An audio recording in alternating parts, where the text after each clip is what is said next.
I'm Ben, I'm Blake. and here we are again with Project 2J Z28. So it's been a little while since the last video. We've got some good progress though. As you can see, Blake's finished up the piping, as I think we talked about in the last video. We've got the throttle body on, the GMLS style throttle body connected with the Wiggins clamp. We got this beautiful looking puller fan from a Volvo. That should work nice. And no, we're not going to use both the pusher and the puller fan. We'll be removing these, and that'll probably give us space for the intercooler because I'd like to put air conditioning back on the car. AC condenser. Yes, AC condenser. He's got my tile blow-off valve put in there nicely, all in the system. We've got everything ready to go for the exhaust we're going to have put on here. What else we got going on, Blake? So far, the other thing I've been working on is starting to get the cooling system piping going. So it'll be primarily hardline aluminum with silicone couplers, joiners at the ends to deal with vibration.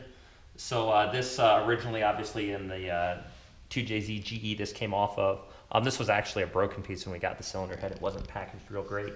But what I actually did was just machine this flat and then cleaned it back and welded on this pipe as an adapter. And it's worked back in to keep it snug. And then it probably doesn't transfer to video footage very well, but there is plenty of clearance to this pulley here. I've tested it with it in its position and bolted in, and there is sufficient clearance. Yeah, if we can get in there.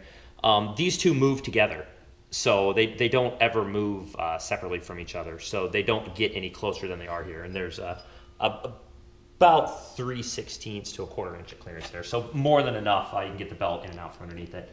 But this will get a 90 into this this coupler right here, so otherwise it'll be hard mounted. So this is a big 90 here, so this gives us plenty of flex for the motor. So when everything's moving around, we don't fatigue this aluminum.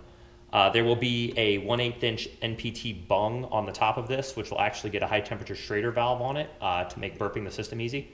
Because this pipe kind of sits high versus everything else, so I want to make sure if we get air in here that we can burp it. So once the system's under pressure, we'll be able to burp it out of this, and it should work just fine. So we also have the next thing we're going to bring in. So the water pump will come in down here, and we're going to cut I'm going to cut the thermostat housing to run a 90 off of that, or perhaps a little bit more than 90, and that pipe will come around here in front, forward of the pulley, and in between the radiator fan and all of the front drive accessories. We've actually got quite a bit of room here. If you look at where this pulley sits, this is where your front drive assembly sits. So we end up with about 4 inches. So down here below, we'll run that pipe down, and that'll pick up the radiator. This custom stuff from the previous setup will get changed a little bit for better clearance. And then the last thing on the cooling system, with this setup, we're not a water-cooled turbo, we're wastegate. So the only other thing we have to worry about is getting the heater hoses in and out. And those we're gonna use the stock 2JZ GE setup, where the tubes run out to the back, and they'll pick up behind the exhaust manifold and then the back center of the cylinder head.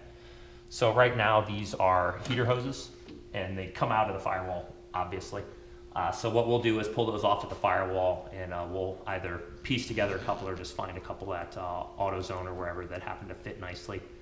So we'll get a couple of those in, and those should fit nicely. We'll reuse this fire sleeve where it comes near the exhaust just to keep it happy. And that should pretty well finish the cooling system. The charge pipes set are basically done.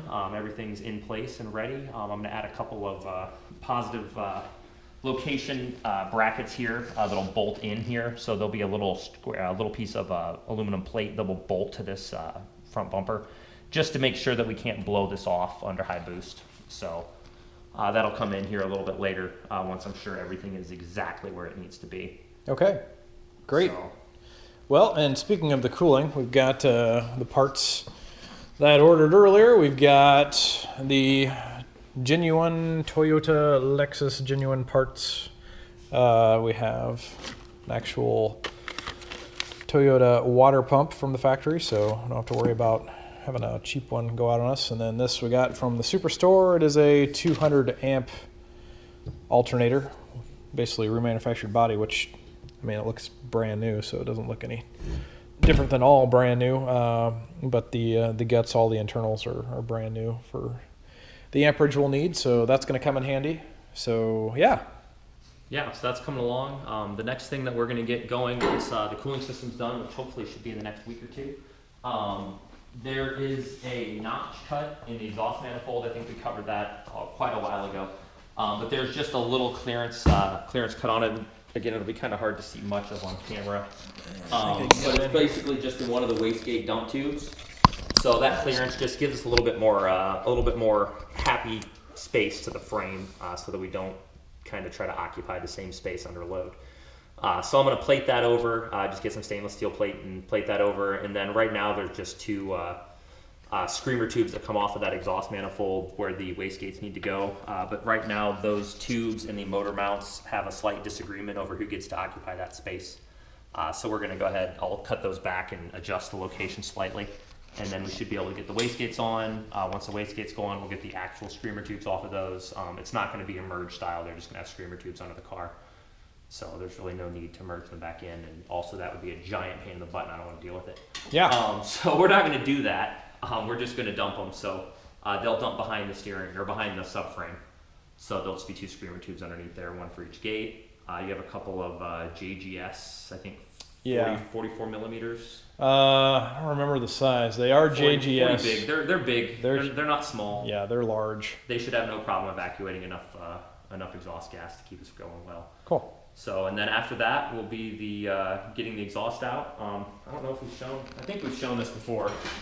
But it's going to be 4-inch tube, which is what this is. Oh yeah, I think we have. And essentially, it's going right on the back. It's going to go right back there. So we'll have a little bend, and it'll pick up. It'll be stainless on this portion of it. This is some thick wall mild steel that I have from, I think, a V8 RX-7 15 years ago. Yep. So the exhaust piping is in the mail. So when it gets here, we'll be fabbing on that next. And basically, after we finish the cooling system and the exhaust and get a few more things buttoned up here, really don't have a whole lot left. We'll probably work on a couple little electrical things. And then little electrical things like building an entire wiring harness from scratch. Okay, so maybe just a little exaggeration on the little electrical things. After that, though, becomes the big stuff. We'll be pulling the motor, having it taken to the machine shop where they'll machine everything. They'll assemble the heads for us, all the cams. They'll put all that stuff in. And a good friend of ours will start doing the engine work. And while that's going on, we're going to be working on more electrical stuff within the car itself, getting some new gauges for the dash and some other miscellaneous stuff we need for the car to be functional. And then fuel system. Yes. Fuel system. When the motor's out, we covered in the last video a few things in the subframe that need some final welding when the motor comes out. And then the other main step is really getting new fuel hard lines put in. We're going to run fuel hard lines probably up to a bulkhead on the firewall. And then this is the fuel pressure regulator. And it is likely going to go right back here because it fits. So I like it. It'll be nice and out of the way, and we'll get the exact positioning. It might adjust a little bit. It might mount up on the cowl a little bit. It depends on how the lines come in and out of the fuel rail. But somewhere in that general vicinity, we'll put that, and we'll have the hard lines run. Since the exhaust is all down the passenger side, we'll run both the feed and return for the fuel system down the driver's side. We'll probably move the battery cable over there as well. Okay. I want to keep them some clearance between them. I'll look at where if we can keep the battery cable. I just want to keep it far away from the exhaust. Yeah. But I also like to keep the battery cable far away from the explodey bits, like the fuel. So we'll look and see if it makes sense to have them on the same side. We will. If there's plenty of clearance that's way away from the exhaust, we'll split them. Yeah. But definitely all the fuel will run on the opposite side from the exhaust because, again, explodey bits and heat. Do you want to melt things or explode things? I'll take melt for 200, Alex. Whatever. Let's move on to current U.S. presidents for 400. Yeah, it's not a Ferrari, so we don't want to light it on fire. Yeah, we'll just separate it all so we don't have to worry about any of it. Yeah, so those will be some details when the motor's out. We'll kind of go through all of those. Okay. We'll put it up on the lift and see. But that's fairly simple stuff. Running new fuel hard lines is just a few hours of profanity and a few fittings. Yeah. It's done, so not too bad. And it's got an access hatch so we can put in the fuel pump. Yep, I did that years ago, and that saved my butt more than a few times I know for anybody watching from an F-body platform, I don't know why so many people are so butthurt over when people cut a hole back there. My goodness, it's saved me from being stranded and like, no, you In damaged fairness, this I mean, poor. other than that hatch, this car is mostly stock. I've kind of So- cut the main frame here, so a little spot in the back where carpet covers, I really don't care. When it's all together, I guarantee this will look cleaner and nicer than a good 99% of all F-bodies in the same year. Well, out and your there. LT1's weird looking. So Yeah, it's a strange looking LT1. in line, Yes, -2. that's right. So, that's pretty much where we're at now. Good overview. And if you guys have any questions out there or anything you'd like us to address, feel free to drop it in the comments. Yeah, if you see anything that's super dumb that we're missing, by all means let us know. If anybody's a 2JZ expert, I need to find out what kind of connectors these are. So I need the VVTi control solenoid. I need, I believe this is the cam sensor for the cam position sensor. And then down here is, this appears to be the crank position sensor. So I need to figure out what these connectors are. They look like this is a different brand. These two look like they're the same style of connector. So I need to figure out what those are. Everything else on it is just gonna be generic, normal race car connectors, so normal 3-pin transducers, EV1 or EV6 injectors, GM coils. Those are all very common connectors, but I don't speak Toyota connectors that well. I haven't done a lot of them. So if anybody out there knows what kind of connectors they are, I'm going to hit a few of the motorsports wiring forums that I'm on and see if they can answer my question as well. But that's a big question. If anybody knows the answer to that, would be Okay, super duper. great. And in the meantime, if you guys have any questions for us, just ask, drop a comment, let us know how we can tailor this a little bit more for the public.